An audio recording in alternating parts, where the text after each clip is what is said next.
बहाने ढूंढती हूँ बात करने के तुझसे, पर जाने क्यों आंखें चुराता है तू मुझसे।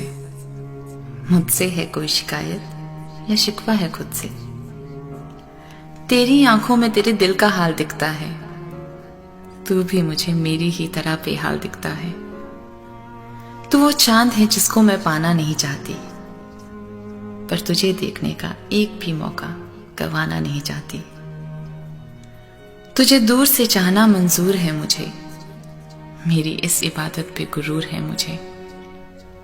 तुझे अपने लफ्जों में छुपा के रखूंगी, अपनी शायरी में बसा के रखूंगी।